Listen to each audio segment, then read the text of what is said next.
When it comes to color grading, I think many of us have made this mistake in the past where we find a LUT that works on one or two of our shots and then we slap it on everything and hope for the best in post-production. And in this video, we want to talk about those few extra steps that happen before and after your preset so that you can get the most out of your footage. And we're working with Nick Pilecki today. Nick's an incredible DP and colorist and has shot some amazing projects. I've had the pleasure to collaborate with him on a bunch myself. Him and I have been working on this PowerGrade for years together. This is something that Nick has developed for over 3 years. And full disclosure, this PowerGrade is for sale. We're gonna be selling it on Black Friday, starting off with a huge discount. So more information down below. And that PowerGrade will also come with a color grading masterclass that Nick's recorded well over an hour, taking you through all the steps, all the nuances that you've ever wanted to get the most out of Resolve or whatever platform you're using for color grading.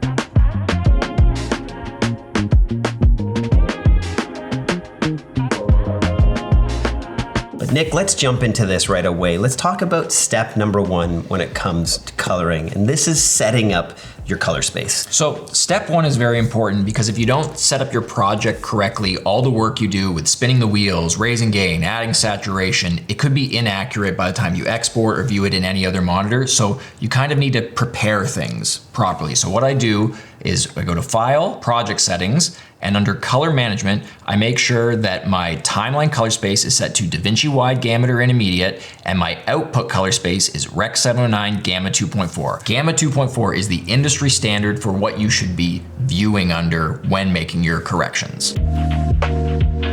Step number two is something that Nick has always taught me because he would watch me get in there and start fixing skin tone and trying to add teal and orange here and there. But it's about working on the global corrections and then moving towards refinement. And this PowerGrade that we have will help you go through that step naturally. 100%. I guess a great place to start is like, let's just apply the PowerGrade to a clip so we can see what we're working with. So I have a clip here from a short film I recently just shot, and it was shot on Alexa 35. As you can see, the PowerGrade comes in many different flavors from Red, Alexa Mini, Sony footage stuff. In which, by the way, if you buy this grade and you're missing the camera you want, reach out to us, send us the footage and we can apply and create one for that. So Alexa 35, I'm gonna right click on my thumbnail here and I'm gonna go to Apply Grade. Wow. And out of the box. That already looks pretty good. Not bad out of the box. I would say that's pretty good for a one-click method. And so the majority of the work here is being done by just my 23 Kodak 2383 LUT that I kind of grade all of my footage underneath. And the 2383 is just essentially a filmic LUT that we have inside our grade. It's a very popular blockbuster Hollywood print LUT that's been used for a long, long time. So this is a derivation on that I think works well in commercial, narrative, corporate. I just like it as a thing to work underneath. Now, you might be looking at all of these nodes and PowerGrade and be like, Nick, I've never seen anything like this. I don't know how to work with it. This is where we're gonna make it less daunting as we work from the global to the granular, working from left to right to show you that there is almost like a path to work down and that you don't have to work with every node. Some of these nodes are just left to be untouched, and I can show you which ones affect the greatest change. Great, let's jump in. So the place I start first is exposure. That's where I'm kind of like, I've applied the look. Is my exposure too hot? Am I underexposed, overexposed? I like to mess with the skin and the face the least. So I try to get that looking good and almost affect the rest of the image around them. So I'm actually pretty happy with where the kid's face is here. This one is a horror short film, so I actually think that I'm a little overexposed from where I want to be. Looks a bit happy. Sure. So not a lot of people use the HDR tab, and this is my favorite way to do exposure because it's the only photometrically accurate way of changing your exposure in Resolve. So HDR, you actually tag it to your gamma, which is your RE-Log C4 here, and color space, which is wide gamut 4. And now when I go on my global wheel and I say, hey, pull it back 0.25, that actually means that in camera, I'm telling it to go down a quarter stop of light. So when I on off that, I'm saying pull the image back a quarter stop. And it's reliable between clips. A little side note here. Come on. There we go. So that right there, you can pan that. Nick just puts a small HD there. I always have another monitor where I'm grading off of because I want my viewfinder and my external monitor to look very similar or the same. So I have the confidence to know that when it's exported, it's gonna look the same once it gets to the phone, iPad, TV. I just need to know that the changes we're making are actually accurate. The next step I go to is the CST. Now this will already be set up for you if you pick the correct version of the PowerGrade. However, some of the cameras, they'll have a different color space, like the Ronin 4D, some of the Canon stuff. So this is where you would kind of change your color space. To decode some of the workflow that we're doing here, you'll notice that whatever your camera is, in this case it's RE Wide Gamut 4, RE Log C4, I'm converting it to DaVinci Wide Gamut. So that means that everything after this CST node, from white balance all the way down to halation, this will be working in our DaVinci Wide Gamut. I like this because that means you're photometrically affecting the original color space that you're working on. Then I'm saying, let's make it so we can transfer this from clip to clip after we've done that conversion. I'm eager to get into the other steps. Keep going. Don't stop, Nick. Next, we're gonna talk about white balance. This image has a little bit of a green tint. Obviously, you're in a field full of green leaves. So where I would have gone in the past is I would have started messing with the offset in our color wheels, but there's some danger, especially if you're on a trackpad, is one little move changes the whole image. So Nick, you use printer lights. Yes, I love printer lights because they're repeatable between clips. It's something that I always rely on. So the way you can use printer lights is you go to color, and if you go down, you can see that it's full, half, quarter printer lights. Broad terms, printer light means you can either add a color or subtract a color from your image. So let's say we have an image that's too green. There's two ways we can do that. We can either add magenta or take away green. What the plus and minus mean is that you're also affecting exposure by whatever change you're doing. So if you add a color to something, you're increasing exposure with your image. And if you're taking away a color, you're decreasing exposure. So let's say I have a clip where I'm like, it's too bright and it's too green. Well, then I can do two things at once. And the more things you can do with a broad stroke, the less damaging it's gonna be to your footage. I think also too, because it is full, half, quarter, you can keep track of how much you've affected exposure.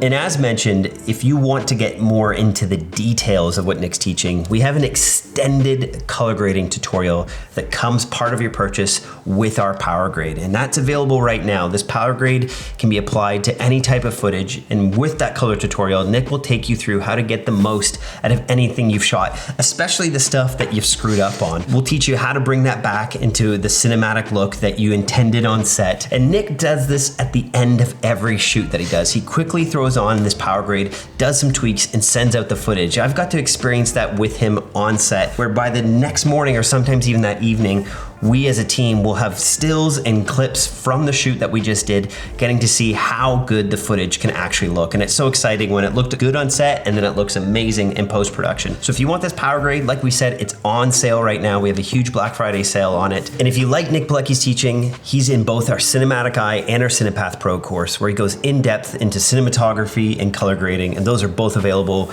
during Black Friday on sale for up to 50% off.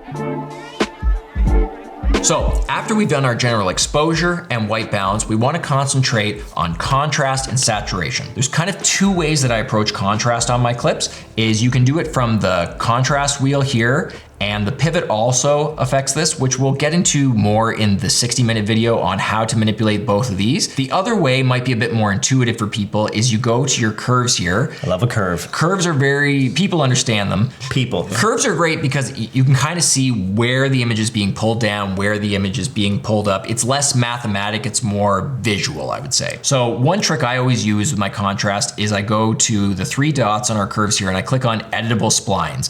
This gives us more control and more granularity working over the tool. So if you click at the bottom, instead of like clicking and dragging a point, you now get this line that kind of like softens the edge on where we want the shadow to start breaking. So if I do an on-off of that, I like that. It pops the face. I can bite on that. Very subtle. Very subtle. Now, coming back out, our next step here is saturation. And I think this is the most dangerous tab in color grading. People often just grab the saturation slider and pull it over, and this begins to make it look goofy. It looks like a rainbow intense colors. It almost looks like a LUT's been added twice sometimes. Exactly. Have you ever wondered how when you watch a Hollywood film, they seem to have such rich skin tones, contrast and color, but it doesn't feel like it's been pushed too far? There's actually an approach that those Hollywood colorists would take traditionally on film that would get them to those results. And the way that I do saturation was something called subtractive saturation. And it's based on old film principles where you're affecting exposure and vibrancy at the same time. So within my subtractive saturation node, I actually have the gain wheel as the thing affecting saturation. So as you increase the gain, That's increasing the vibrancy, but it's actually pulling exposure down, and that helps the density or the richness of the color come out without it starting to look artificial, clowny, like there's red patches in the skin. So this is just a more subtle way of affecting vibrancy that feels a bit more natural than if you were to take the saturation wheel and crank it up or down. After I have the exposure, white balance, contrast, and saturation in a general good place, I now want to start thinking about manipulating specific parts of the image, the look. Like we've done the boring stuff, now let's start dialing in. So one big thing that I do with almost all my footage is I'm trying to inject teal into the neutral parts of the image. I have it done with a color warper here, and you can basically see I'm on-offing it here. The skin is remaining unaffected, but basically all the neutral parts of the image. So you can see like in the shadows on his sweater, in his hair here, we can blow so much more pleasing with that look on. It just helps the skin pop out more, and it doesn't break your footage down. It basically puts teal into everything beyond the skin tone, so you're helping get that color separation out of the box. It already looks more like a movie with that one little node. The pre-hue versus hue is a simple one. Don't have to touch it. I'm just targeting the skin to go along the skin line of the vector scope. It's a safety thing I do to compress that tone to the skin line. Your in and out is a subtle vignette where I'm saying the in part of my frame, let's target that so exposure slightly increases on the in part, and we can customize the shape with our window tool here. And then my out part, I'm saying let's pull down exposure with that, so you can see if I take these two nodes on off, how it just refocuses your eye to center of the image. So subtlety is kind of the king with a lot of these color tools. The last thing that I use in the look before our Rec 709 conversion is halation. The reason why I like this plugin in Resolve that comes natively with it is you can view the isolated regions. So I can actually see where I'm targeting the halation here. So let's say I only wanted to hit like the high highlights on the specular parts of the boy's cheek, the shoulder, and the sky. I can actually see in real time where that's affecting, because sometimes halation is very subtle. You never know if it's bouncing off a fingernail or something unwanted. So this is where you get to change your threshold. For instance, I don't think that this part of the grass should be halated. We'll full screen, and then let's go to his shoulder. That's probably where we're gonna see it the most. If I do on off, you can kind of see that glow. Very subtle. Very subtle, but color grading kind of is a bunch of these subtle changes added up into one. So that would kind of be like the principles for what I would call your base look there. So we're kind of done with our pre-look steps. Now we're gonna work after our Rec 709. You'll hear things online saying the LUT should always be the end chain of your PowerGrade, and you should never do any work after that because you'll clamp data. That is true. However, because I have so many nodes built in pre the Rec 709 LUT, you should not be clamping data anyways. I think you should be working on the Rec 709 sometimes, because working on the Rec 709 is actually closer to the color value at the end. So let's say I didn't like the green of our grass here. Working on the green pre-LUT is pretty wide. You're gonna get some spill from the yellows and affecting the skin. Sometimes you do wanna work after the Rec 709 LUT as long as the data is not clipped. Also, one thing I like to do after the LUT is my black level. Very difficult to fine tune your black level before the LUT, because the LUT kind of dictates where the black level sits. So after your LUT, let's say this is a horror movie, I want my blacks to touch 0. I can take my curves in my black level and just say, move that down. So we're still not clamping data, but just move that down there. And I would say that's probably too heavy, so let's half the intensity of that node. I like that, feels good and crunchy. The last bit of change are our sharpness, which is just the amount of sharpening I like on most footage, but that's gonna vary clip to clip. That's gonna be preference. It's gonna be preference. The glow, it's kind of like this bloomy effect, which thickens up colors. You can see up in the sky here. And then there's the film look creator. This is a great plugin in Resolve that I don't see a lot of love for. It's because it's not great at a lot of things. It's not good at halation, grain, exposure, contrast. It's bad at all those. So most things. But what it's great at, it is the best bleach bypass I've ever seen. Cool. And why do you want bleach bypass? So in the olden days when they were doing films, bleach bypass was almost the last step that they would run film with to tame your colors back in. And it's just that last layer of like taking it from like kind of digitally saturated down to like, oh, we're getting into that wartime Hollywood. Now, if I'm doing a corporate video, a hierarchy commercial, Probably not going to use it. I'm not going to rock the bleach bypass. Yeah. But if you're doing something documentary or doing something that's kind of like genre-based, or even just like more underexposed or low, darker footage, this is the most reliable way of doing bleach bypass. And I don't have to reach for this look every time. I like having it built into my PowerGrade, and I get to decide whether I want it in or not. The last step of the chain, a little bit of grain. Little bit of grain. There's gonna be some debate on this because some people like having the grain at the start of their chain because film stock historically has grain in it. I personally don't like to colorize my grain. I just like it clean and a texture that dances on top of the footage. So I put it at the end of my chain. It's the last thing that I wanna see. So if you made it this far, congrats. You care about your color. If you want to go more in depth, we do have that full color grading. I'm going to call it a masterclass because with the amount of detail you go into it, Nick, is incredible. But this PowerGrade is now available. Very exciting. I haven't released a color piece of tool since I released my LUT like 5 years ago, and I've been working with Nick the last few years and been seeing how he's color grading. We've been talking, hey, we should release something, let's tweak this. Nick has graded a bunch of my projects, and this is the process that you can apply to all of your footage to ensure that you can adjust it so that it lands where you need it to get. And if you want to get a live tutorial on this, if you're in our Cinepath Pro course, Nick teaches that, and we have live feedback hours calls where you can book a time slot, talk with Nick. You can pull up your color grade, and he could even work through it with you in real time in that. That's all part of the Art of Documentary, and all of our courses are on sale this Black Friday if you're interested in joining that academy. Thank you for watching this. Let us know if you have any questions, and get grading.